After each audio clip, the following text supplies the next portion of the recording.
નમસ્કાર, આપ જોઈ રહ્યા છો નેશન પ્લસ ન્યૂઝ. હું છું આપની સાથે હેતલ ભગત. વડોદરાના ચીખોદરા ગ્રામ્ય હદમાં આજ રોજ બુધવારે મીઠા પાણીના તળાવના કિનારે એક દુર્લભ અલ્બિનો ઇન્ડિયન ફ્લેપસેલ ટર્ટલ જોવા મળ્યો હતો, જેને સ્થાનિક લોકોએ સામાજિક વનીકરણ વિભાગને જાણ કરીને બચાવી લીધો હતો.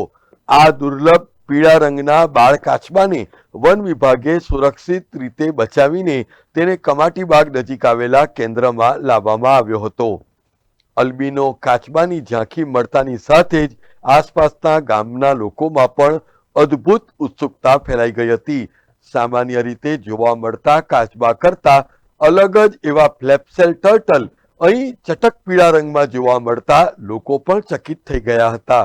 અલ્બિનો એટલે કે શરીરમાં રંગદ્રવ્યના અભાવને કારણે છાલ ઉપર સફેદ કે પીળા રંગનું આવરણ હોય છે. આમ કાચબાની આ અલ્બિનો જાત એ ખૂબ જ દુર્લભ હોવાથી તેની પારદર્શકતા અને દેખાવ જંગલના કુદરતી વ્યવસ્થામાં સરળતાથી છુપાઈ ન શકે, તેથી તેનું જીવનચક્ર પણ અન્ય કરતા અલગ હોય છે. આ પ્રકારના બચાવ પ્રયોગો પ્રકૃતિ પ્રેમી અને વન્યજીવ સંરક્ષણ માટે કાર્યરત અધિકારીઓની ચેતના અને પ્રતિબદ્ધતાનું પ્રતિબિંબ છે, જે વિવિધ રેરેસ્ટ ઓફ ધ રેર પ્રજાતિઓના જતન માટે મહત્વપૂર્ણ સાબિત થાય છે.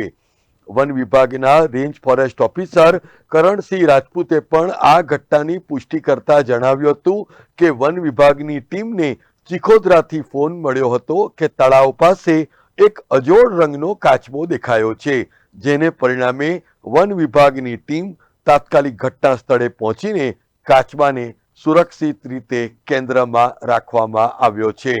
આ અલ્બિનો ફ્લેપસેલ ટર્ટલ એ ખૂબ જ દુર્લભ માનવામાં આવે છે અને ગુજરાતમાં કદાચ આ પ્રકારનો પહેલો કેસ છે. કરણસિંહ રાજપૂતે એમ પણ જણાવ્યું હતું કે હાલ આ કાચબાનું સંરક્ષણ અને તેની યોગ્ય સારવાર શરૂ કરી દેવામાં આવી છે. પહેલાં તો હું વન વિભાગમાં તમામને હું આવકારું છું.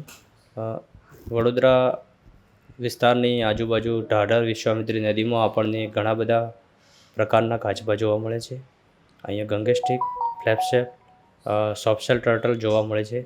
પરંતુ આજે જે કાચબો અમારા ત્યાં ચીખોદરા તળાવમાંથી જે સ્વચ્છ પાણીમાં મળી આવતો કાચબો કહેવાય છે અને જે ભારતીય આલ્બિનો ઇન્ડિયન ફ્લેપસેલ ટર્ટલ તરીકે ઓળખાય છે, એ કાચબો અમારી રેસ્ક્યુ ટીમે જોયો ત્યારે અમે સમાચાર મળતા હોય અને અમે તાત્કાલિક રેસ્ક્યુ કરી અને અહીંયા લાવવામાં આવે છે. આ કાચબો ચીખોદરા ગામ છે, એનું જે ચોખ્ખું પાણી છે એ વિસ્તારના તટ ઉપર આવી ગયો હતો. જ્યારે અમે જોયું તો અમને મેસેજ આપ્યા, અમારી જે વોલેન્ટિયરો છે એમને મેસેજ આપ્યા કે આ કાચબા ઉપર કોઈ કેમિકલ અસર હોય એવું જણાઈ આવે છે.